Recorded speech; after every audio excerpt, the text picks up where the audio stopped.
Sri ட்ரோனா astro சேனலுக்கு உங்களை அன்புடன் வரவேற்கிறேன். இந்த வருஷம் நடந்திருக்க குரு பெயர்ச்சியும் சரி, சனி பெயர்ச்சியும் சரி, இப்ப வரப்போற வக்ர சனி பெயர்ச்சியும் சரி, உங்களுக்கு மிகப்பெரிய அதிர்ஷ்டத்த குடுக்க போதுங்க. மிகப்பெரிய அதிர்ஷ்டத்த குடுக்க போது. அதே மாரி வாழ்க்கையில நீங்க பார்க்காத பணத்தையும், சேர்க்காத செல்வத்தையும், செல்வ செழிப்போடையும் சந்தோஷமா வாழப் போறீங்க. அதுக்கு நான் கேரண்டி. சரிங்களா? நீங்க பண்ண வேண்டியது ஒண்ணே ஒண்ணு என்னன்னா, முயற்சி உங்க மேல நம்பிக்கை வச்சு நீங்க முயற்சி பண்ணா போதும். எல்லாத்துலயும் வெற்றி, எதிலும் வெற்றி. சரிங்களா? அப்படிப்பட்ட ஒரு மிகப்பெரிய அதிர்ஷ்டத்த பெறப்போற, அதாவது தொட முடியாத உயரத்துக்கு நீங்க தொடக்கூடிய ஒரு மிகப்பெரிய அதிர்ஷ்டத்த கொடுக்கக்கூடிய ஒரு அபரிதமான ஒரு வெற்றிய தரக்கூடிய ஒரு குரு பெயர்ச்சி தான் இந்த வருஷம் உங்களுக்கு நடந்திருக்க குரு பெயர்ச்சி. அத பத்தி தான் இன்னைக்கு நம்ம விளக்கமாவும், தெளிவாவும் பார்க்க போறோம். அதுக்கு முன்னால நீங்க நம்ம சேனல சப்ஸ்கிரைப் பண்ணலனா மறக்காம சப்ஸ்கிரைப் பண்ணிக்கோங்க. பக்கத்துல ஒரு பெல் சிம்பல் வரும். அதையும் கிளிக் பண்ணிக்கோங்க. நம்ம வீடியோவுக்கும் ஒரு லைக் ஒண்ணு குடுத்துருங்க. சரிங்களா? அதாவது காலபுருஷ தத்துவத்தின்படி தனுசுங்கிறது 9வது ராசி. அதுவே மிகப்பெரிய அதிர்ஷ்டங்க. அதாவது குரு பகவான் அந்த 9வது இடத்த பார்க்கும்போது, மிகப்பெரிய நன்மைகள்லாம் வரும். மிகப்பெரிய அதாவது விபரீத ராஜயோகம்னு சொல்லுவாங்க இல்லையா? அந்த அளவுக்கு வரும். ஆக்சுவலா ஒரு குடிசையில இருக்க ஒருத்தவன், நடந்து போற ஒருத்தன், திடீர்னு பென்ஸ் கார வந்து சொந்தமா ஒரு பென்ஸ் கார் வாங்கி அதில போனா எப்படி இருக்கும்? நீங்க யோசிச்சு பாருங்க. ஒரு நம்பக்கூடியதா இருக்குமா? இப்ப ஒரு குடிசையில வாழற ஒருத்தவன், நடந்து போற ஒரு சைக்கிள் கூட இல்லாத ஒருத்தவன், சரி சைக்கிளே வச்சுக்கோமா, சைக்கிள்ல போற ஒருத்தவன், திடீர்னு மெர்சிடிஸ் பென்ஸ் அதெல்லாம் மிகப்பெரிய விலை உயர்ந்த கார், ஆடம்பர கார் அதெல்லாம். சரிங்களா? மிகப்பெரிய பணக்காரர்கள் பயன்படுத்தக்கூடிய கார்கள் அது. அந்த மாரி ஒரு கார வாங்கி அதில போனா எப்படி இருக்கும்? அதுக்கு பேர் தான் விபரீத ராஜயோகம். அதுக்கு சொந்தக்காரர்களான தனுசு ராசி நீங்க. சரிங்களா? அத முதல்ல நீங்க நம்பணும். எதுக்கு சொல்றேன்னா, உங்களோட ராசிநாதன் குரு பகவான். நீங்க குருவ தினமும் வேண்டுனாவே போதும். அவரோட பிள்ளை நீங்க. உங்களுக்கு குடுக்காம அவர் யாருக்குங்க குடுக்க போறாரு? கடந்த 7½ வருஷமா ஒண்ணும் பண்ணல. சரிங்களா? எல்லாமே நஷ்டம். எல்லாமே பின்னுக்கு தான் போனீங்க. இருக்க ரிவர்ஸ்லயே தான் போயிட்டு இருந்தீங்க. அத நான் மறுக்கல. ஏன்னா, சனி பகவானுக்கு ஒரு சக்தி உண்டு. அவர் தடுத்தார்னா யாரையும் குடுக்க விட மாட்டார். இருக்கத்தையும் புடுங்கி விட்டுருவாரு. சரிங்களா? ஏன்னா, சனி பகவானுக்கு ஒருத்தருக்கு தான் சனீஸ்வரன்ற அந்த ஒரு பட்டம் இருக்கு. மத்த எந்த கிரகத்துக்கும் கிடையாது. ஏன்னா, ஈசனுக்கு நிகரான அந்த ஒரு பட்டம் எதுக்கு குடுத்துருக்காங்கன்னா, அவரு ஒண்ணு நெனச்சார்னா, தடுத்தார்னா, யாரையுமே குடுக்க விட மாட்டார். தடுத்தார்னாவே, அவங்க வாழ்க்கையில மிகப்பெரிய அடி விழப்போதுன்னு அர்த்தம். அதேமாரி அவர் குடுக்க நெனச்சார்னா, அத யாராலயும் தடுக்க முடியாது. அசுரத்தனமா குடுப்பாரு. இப்போ உங்கள எந்த விதத்தில பாதிச்சாரோ, அத விட பன்மடங்கு உங்களுக்கு குடுக்க போறாரு. சரிங்களா? அதுக்கு நீங்க பண்ண வேண்டியது என்னன்னா, முயற்சிய பண்ணணும். சரிங்களா? முயற்சி பண்ணோம். குரு பகவானும் 5வது இடத்துல வந்திருக்காரு. இது ஒரு அதிர்ஷ்ட குரு பெயர்ச்சி. சரிங்களா? இந்த 12 ராசியிலே இந்த வருஷ குரு பெயர்ச்சி தனுசு ராசிக்காரங்களுக்கு தான் மிகப்பெரிய அதிர்ஷ்டத்த குடுக்க போது. முதல்ல நீங்க அத நம்பணும். சரிங்களா? ஆணித்தரமா நம்பணும். நமக்கு நடந்திருக்க குரு பெயர்ச்சியும் சரி, சனி பெயர்ச்சியும் சரி, அற்புதமான ஒண்ணு. அத நம்ம பயன்படுத்திக்கணும். அதுக்கான முயற்சிய நம்ம செய்யணுன்றத நம்பணும். சரிங்களா? முயற்சிங்கிறது வந்து மிகப்பெரிய திறமை. அந்த திறமை வந்து அதுக்கு சொந்தக்காரவங்களே நீங்க தான். தனுசு ராசிக்காரங்க தான். நீங்க பண்ணாத முயற்சி கிடையாது. நீங்க வந்து வேலை செய்யறதுக்கு தயங்க மாட்டீங்க. சரிங்களா? வேலை முடியிற வரைக்கும் வேலை செய்வீங்க. சில பேராட்டம் வந்து சில பேர் டைம் பார்த்துட்டு வேலை செய்வாங்க. அதாவது அந்த அந்த அந்த வொர்க் பண்ற டைம் வரைக்கும் அது முடிஞ்சிட்டுனா எங்களுக்கு நேரம் முடிஞ்சிட்டுது, டைம் ஆயிடுச்சுன்ட்டு போயிடுவாங்க. ஆனா அப்படி கிடையாது தனுசு ராசிக்காரங்கலாம். வேலை முடியிற வரைக்கும் அவங்க முயற்சி பண்ணுவாங்க. அப்படிப்பட்ட ஒரு உறுதியானவங்க, நேர்மையானவங்க, அவங்களுடைய இலக்குலாம் மிகப்பெரிய இலக்கு. சரிங்களா? அதாவது வாய்ப்புங்கிறது ஒரு வரம் மாதிரி. அந்த வாய்ப்ப நல்ல முறையில பயன்படுத்தினவங்கலாம் மிகப்பெரிய ஆளாயிருக்காங்க. மிகப்பெரிய ஆளாயிருக்காங்க. நம்ம தமிழக நடிகர் சூப்பர் ஸ்டார் ரஜினிகாந்த் இருக்கார் இல்லைங்களா?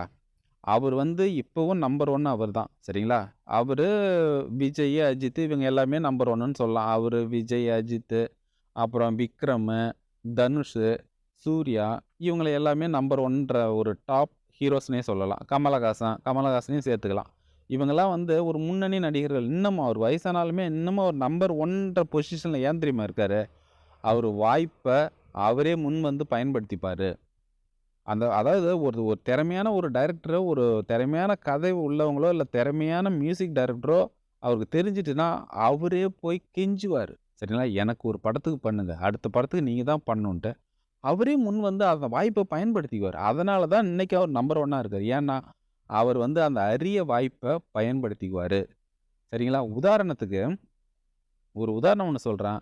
அவர் எப்படி அந்த வாய்ப்பை பயன்படுத்தி அவர் எந்த அளவுக்கு மேல வந்தாருன்றத, இது உங்களுக்கு தெளிவா புரியும். ஏன்னா, அப்பதான் வாய்ப்புன்றது எவ்வளோ பெரிய ஒரு விலை மதிக்க முடியாத எவ்வளோ ஒரு பெரிய விஷயம்ன்றத உங்களுக்கு புரியும். சரிங்களா? சின்ன கவுண்டர்ன்னு ஒரு படம். விஜயகாந்தோட படம். அது உங்களுக்கு தெரியும்னு நெனைக்கிறேன். ஏன்னா, மிகப்பெரிய வெற்றி படம். கிட்டத்தட்ட அதில ஒரு 300 நாளைக்கு மேல ஓடுன படம் அது. 1 வருஷம் அளவுக்கு ஓடிருக்கும். மிகப்பெரிய வெற்றி படம். ஆர்.வி. உதயகுமார் அதோட டைரக்டர். சின்ன கவுண்டர் விஜயகாந்தோட படம். விஜயகாந்தும், சுகன்யாவும் நடிச்ச படம். இளையராஜா மியூசிக்கு. ஆர்.வி. உதயகுமார் அந்த படத்தோட டைரக்டர். மிகப்பெரிய வெற்றி. அந்த வருஷத்திலேயே வந்த படத்திலேயே அது ஒரு மிகப்பெரிய வெற்றி பெற்ற ஒரு படம். மிகப்பெரிய வெள்ளி விழா ஏன்னா அத தாண்டி கிட்டத்தட்ட ஒரு நாளாவது ஓடுன படம். சரிங்களா? விஜயகாந்துக்கு மிகப்பெரிய திருமணி அமைஞ்சது. பட்டி தொட்டிலாம் ரொம்ப ஹிட் அந்த படம். இத வந்து ரஜினி வந்து கவனிக்கிறாரு. ஆக்சுவலா வந்து அந்த படம் வந்து வாய்ப்பு ஃபர்ஸ்ட்டு ரஜினிக்கு தான் போயிருக்கு. சரிங்களா? அப்ப அவரு வேற ஏதோ ஒரு படத்துல பிஸியா இருந்துட்டாரு. அதனால அதுக்கடுத்து ஒரு சில படம்லாம் அவர் கமிட் ஆயிருக்காரு. அதனால முடியல. அதே மாரி ஆர்.வி. உதயகுமாரோடைய திறமைய பத்தி அந்த அளவுக்கு ரஜினிக்கு அந்த அளவுக்கு தெரியாது. சரி எனக்கு வேணாம் அப்டின்ட்டாரு. ஆனா சின்ன கவுண்டரோட ஹிட்ட பார்த்துட்டு, அந்த படம் மிகப்பெரிய வெற்றி படமா அமைஞ்சத பார்த்துட்டு, இவரே வாலண்டியரா போனாரு. போயிட்டு அந்த ஆர்.வி. உதயகுமார்ன்ற அந்த டைரக்டர் கிட்ட, "எனக்கு கண்டிப்பா நீங்க ஒரு படம் பண்ணி தரணும். சின்ன கவுண்டர மிஸ் பண்ணது என்னோட தப்பு. அந்த நேரத்தில பிஸியா இருந்ததால என்னால பண்ண முடியல. சரிங்களா? இந்த அளவுக்கு ஹிட் ஆகும்னு தெரிஞ்சதுனா நான் கண்டிப்பா பண்ணியிருப்பேன். அதனால நீங்க அடுத்த படம் எனக்கு நீங்க பண்ணி குடுத்தே ஆகணுன்ட்டு" கெஞ்சாத குறையா கெஞ்சிட்டு வந்தாரு. சரிங்களா? ரொம்ப ரெக்வெஸ்ட் பண்ணி கேட்டாரு ஆர்.வி. உதயகுமார். ஆர்.வி. உதயகுமார் என்ன அதே பாணியில இருக்கணும். எனக்கு அடுத்து வர படமும், எனக்கு நீங்க பண்ற படமும் இந்த சின்ன கவுண்டர் பாணியிலே இருக்கணும். ஒரு கிராமத்து கதையா இருக்கணும். சரிங்களா? எனக்கு இப்படிப்பட்ட ஒரு படம் பண்ணணும்னு ஆசை. அது உங்களால முடியும். சின்ன கவுண்டர் மாரியே இருக்கணும். கிராமத்து கதையாவே இருக்கணும். அப்படின்னு சொல்லி ரொம்ப ரெக்வெஸ்ட் பண்ணி கேட்டாரு. அதுக்காக நான் வெயிட் பண்ணிட்டு இருக்கேன் அப்படின்னு சொல்லிட்டாரு. சரி இவ்வளோ பெரிய நடிகர் நம்மகிட்ட வந்து இந்த அளவுக்கு பேசிட்டு போறாரேன்னு சொல்லிட்டு, அவர் ரஜினிக்காகவே ஒரு கதைய ரெடி பண்றாரு. என்ன படம்னா, எஜமான் அந்த படத்து பேரு. அதுவும் ஆர்.வி. உதயகுமார் தான் டைரக்டர். இளையராஜா தான் மியூசிக் டைரக்டர். அதே மாரி எஜமான் படம் எடுக்குறாங்க. அதுவும் மிகப்பெரிய ஹிட். மிகப்பெரிய வெற்றி படம். அதாவது அந்த ரஜினி படம் எல்லாமே ஹிட்டா தான் இருக்கும். ஆனா எஜமான்றது மிகப்பெரிய ஒரு வெற்றி படம் அது. சரிங்களா? எதுக்கு சொல்றேன்னா, ரஜினிகாந்த் அந்த வாய்ப்ப சரியா பயன்படுத்தினார். எஜமானுக்கு அடுத்தது அவரோட லெவல்லாம் வேற. அந்த எஜமான் படம் வந்தப்பலாம், இந்த மக்கள் வந்து ஒரு 6 மாசம் அந்த படத்துல என்னென்ன கேரக்டர்லாம் வந்ததோ, அந்த கேரக்டராவே வாழ்ந்தாங்க. அந்த துண்ட இப்படி மடிச்சு போடுறது, அந்த ஆலம் விழுது ஆலங்குச்சி வச்சு பல் வெளக்குறது, இந்த மாரி அவரு என்னென்னலாம் அந்த படத்துல அவர் பயன்படுத்தினாரோ, அந்த பொருளெல்லாம் எடுத்து இவங்களும் பயன்படுத்த ஆரம்பிச்சாங்க. அந்த அளவுக்கு மக்கள்ட்ட அந்த படம் போய் சேர்ந்தது. எதுக்கு சொல்றேன்னா, ரஜினிகாந்த் இதுவரைக்கும் நம்பர் 1 பொசிஷன்ல இருக்காருன்னா, யார் யார் திறமைசாலியோ அத பயன்படுத்திக்குவாரு. அந்த திறமைய அவரே ஆர்வத்தோட போய் பயன்படுத்திக்குவாரு. அதனால தான் இன்னமும் அவரு நம்பர் 1ல இருக்காரு. இன்னமும் அவரால சஸ்டெயின் ஆக முடியுது. இன்னமும் நிலைச்சு நிக்கிறாரு. சரிங்களா? அப்படி இல்லன்னா, இன்னமும் அவரால வந்து இந்த அளவுக்கு வந்திருக்க முடியாது. ஏன்னா, அந்த வாய்ப்ப அவர் நல்ல முறையில பயன்படுத்திட்டாரு. வாய்ப்புன்றது ஒரு வரம்னு அவர் நல்லாவே தெரிஞ்சு வச்சிருக்காரு. அதே மாரி தான் தனுசு ராசிக்காரங்கள நான் சொல்றேன். வாய்ப்புங்கிறது ஒரு வரம். குரு பகவான் 5வது இடத்துல வந்திருக்காரு. 5ல குரு வந்தா கெஞ்சினாலும் கிடைக்காது. 5ல குரு கெஞ்சினாலும் கிடைக்காது. இத நீங்க மிஸ் பண்ணீங்கன்னா, இந்த நல்ல நேரம் வர்றதுக்கு உங்களுக்கு 13 வருஷம் ஆகும். சரிங்களா? அதுவரைக்கும் வயசாயிடும். அதனால இந்த வாய்ப்ப நல்ல முறையில பயன்படுத்திட்டு உங்க வாழ்க்கையில மிகப்பெரிய லெவலுக்கு வரணும்னு நீங்க முயற்சி பண்ணணும். முயற்சி மட்டும் பண்ணுங்க. மத்தத அவரு பார்த்துக்குவாரு. நீங்க முயற்சி மட்டும் பண்ணுங்க. சரிங்களா? நீங்க வந்து இந்த பொதுவாவே தனுசு ராசிக்காரங்க வந்து அவங்களுடைய தகுதிக்கு மீறி ஆசைப்படுவாங்க. சரிங்களா? அதாவது தகுதிக்கு மீறி அவங்க இன்வெஸ்ட் பண்ணுவாங்க. ஒரு வியாபாரமா இருந்தாலும் சரி, அதாவது நமக்கு நம்மளுடைய தகுதி இவ்வளோதான். இந்த அளவுக்கு தான் நம்ம இன்வெஸ்ட்மென்ட் பண்ணணும்னு இல்லாம, ரொம்ப அதிகமா ஆசைப்பட்டு பண்ணுவாங்க. அது ஒண்ணும் தவறு இல்லையே!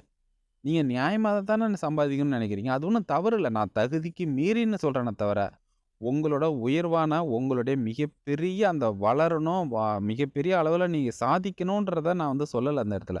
தகுதிக்கு மீறின்றது வந்து எப்படின்னா, நீங்க மிகப்பெரிய உயரத்துக்கு வரணும். சரிங்களா? எல்லார விட நம்பர் 1 வரணும். அப்படின்ற அந்த ஒரு திறம, அந்த ஒரு ஆசை. அது வந்து தவறு கிடையாது. அது உங்க திறம. சரிங்களா? ஆனா, உங்களுடைய திறம, உங்க தைரியம். ஆனா, அந்த 7:30 சனியில அது வந்து உங்கள எல்லாமே பின்னுக்கு தள்ளிடுது. அந்த நேரம் அது அது அது ஒரு மோசமான ஒரு கெட்ட நேரம் அது. அந்த கெட்ட நேரம் வந்து உங்கள பாதிச்சுட்டுது. வேற ஒண்ணுமே கிடையாது. சரிங்களா? அதனால அந்த நேரம் முடிஞ்சிட்டுது. சனி பகவான் 3வது இடத்துக்கு வந்திருக்காரு. மூலத்திரிகோணம் போல 5, 7, 9 இந்த இடத்த பார்க்குறாரு. இந்த 5, 7, 9 இது வந்து குபேர மூலன்னு சொல்லுவாங்க. சரிங்களா?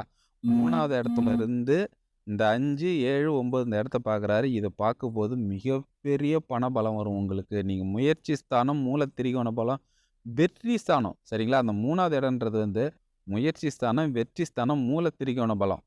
5, 7, 9 இந்த 3 இடத்தையும் அவர் பார்க்குறாரு. இது வந்து குபேர மூலன்னு சொல்லுவாங்க. உங்க வாழ்க்கையில தைரியமும், வெற்றியும் அதிகமா வரும். அதுக்கு நீங்க பண்ண வேண்டியது என்னன்னா முயற்சி. அதேமாரி குரு 5ல வந்து அவரு 7, 9 இடத்துல பார்க்குறாரு. 9வது இடத்துல பார்க்குறாருன்னா, அது மிகப்பெரிய யோகங்க அது. சரிங்களா? உங்க வாழ்க்கையில விபரீத ராஜயோகம் வரும். விபரீத ராஜயோகம். சும்மா குடிசையில இருப்பான், திடீர்னு பெரிய மாளிகை கட்டுவான்.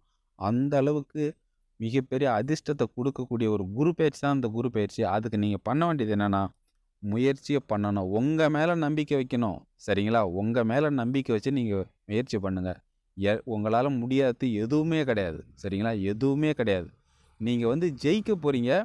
நீங்க ஜெயிச்சுட்டு உங்கள யார் யாரெல்லாம் கிண்டல் பண்ணாங்களோ, அவங்களுக்கு முன்னால உங்க சொந்தக்காரங்க முன்னால தல நிமிர்ந்து நடக்க போறீங்க. அத கொஞ்சம் நெனச்சு பாருங்களேன். இந்த காலகட்டத்தில தனுசு ராசிக்காரங்கலாம் ஓரளவுக்கு வந்துட்டாங்க. ஓரளவுக்கு வந்து ஒரு 80% பேருக்குலாம் ஓரளவுக்கு வழி கிடைச்சிட்டுது. சரிங்களா? ஓரளவுக்கு நாங்க இதுக்கு மேல வந்துருவோன்ற ஒரு நம்பிக்கை வந்துட்டு. இன்னும் ஒரு சில பேர் வந்து அந்த கடன் பிரச்சனையாலயும், அதாவது ஒரு ஃபங்ஷனுக்கு போனா கூட அப்படியே போய் தலைய கட்டு அவமானம் தாங்க முடியாம வந்துடுறாங்க. இப்ப நான் சொல்றேன் கேட்டுக்கோங்க. இதுக்கு மேல அவங்க முன்னால நீங்க தல நிமிர்ந்து நடக்க போறீங்க. தல நிமிர்ந்து நடக்க போறீங்க. இத நீங்க நம்பணும். நீங்க முயற்சி பண்ணணும், உழைக்கணும். அதுக்கான ஊதியம் உங்களுக்கு கிடைக்கும். கிடைச்சே தீரும். சரிங்களா? ஆகையால உங்களுக்கு நல்ல நேரம் பொறந்திருக்குன்றத முதல்ல நீங்க நம்பணும். இந்த வாய்ப்ப தவறாம பயன்படுத்திக்கணும். வாய்ப்ப தவறாம பயன்படுத்திட்டு, எல்லார் முன்னாலயும் நம்பர் 1 சரிங்களா? அதாவது இப்போ உங்க சொந்தக்காரங்கலாம் ஓரளவுக்கு கொஞ்சம் ஹெல்த்தியா இருக்காங்க. ஓரளவுக்கு பணம் வச்சுக்கிட்டு உங்கள ஒரு மாரி ஏளனமா பார்க்குறாங்க. அத விட தாண்டி நீங்க சம்பாதிச்சு, நான் தான் நம்பர் 1ன்ற அளவுக்கு நீங்க வரப்போறீங்க. நீங்க முயற்சி பண்ணீங்கன்னா, அது கூடிய விரைவிலே நடந்துரும். இந்த 3 வருஷத்த நல்லா பயன்படுத்தினீங்கன்னு வச்சுக்கங்களேன், 50 வருஷம் சம்பாதிக்க முடியாதத இந்த 3 வருஷத்துல சம்பாதிக்கலாம். அவ்வளோ ஒரு திறமைசாலி நீங்க. சனி இன்னும் 3வது இடத்துல 3 வருஷம் இருப்பாரு. சரிங்களா? அவரு 3 வருஷம் பன்மடங்கா குடுப்பாரு. அது எப்படி குடுப்பாருன்னா, நீங்க முயற்சி பண்ணா தான் குடுப்பாரு. நம்ம வந்து வீட்லயே உட்கார்ந்தா குடுக்க மாட்டாரு. சரிங்களா? ஓடனவனுக்கு தான் 9வது இடத்துல இருக்கிற ஓடனவன் தான் ஜெயிப்பான். சும்மா உட்காந்து வேடிக்கை பார்த்தாலும் ஜெயிக்க முடியாது. சரிங்களா? ஆகையால நீங்க முயற்சி மட்டும் பண்ணுங்க. எந்த துறையில முயற்சி பண்றது ரொம்ப முக்கியம். அதே மாரி கடந்த காலம் எந்தெந்த வேலையெல்லாம் நீங்க நஷ்டப்பட்டீங்களோ, அந்த வேலைலாம் வேணாம். சரிங்களா? அத உட்டுட்டு வேற ஒரு வேலையில நல்லா லாபம் வரக்கூடிய ஒரு வியாபாரமா பண்ணுங்க. நல்ல முறையில வந்துருவீங்க. உங்க மேல நம்பிக்கை வைங்க. உங்க ராசிநாதன் குரு பகவான் அதையும் நீங்க ஞாபகம் வச்சுக்கோங்க. சனி பகவான் 3வது இடத்துல இருக்காரு. அதையும் ஞாபகம் வச்சுக்கோங்க. சரிங்களா? அந்த நம்பிக்கையோட நீங்க எந்த வேலை செஞ்சாலும், அது எல்லாமே நம்பர் 1 ஆவும். மிகப்பெரிய வெற்றி பெறும். உங்கள மிகப்பெரிய கோடீஸ்வரனா மாத்தக்கூடிய ஒரு அருமையான பொற்காலம் இது. இந்த வாய்ப்ப நல்ல முறையில பயன்படுத்திட்டு உங்க வாழ்க்கையில மிகப்பெரிய ஆளா வரணும்னு நான் கேட்டுக்கிறேன்.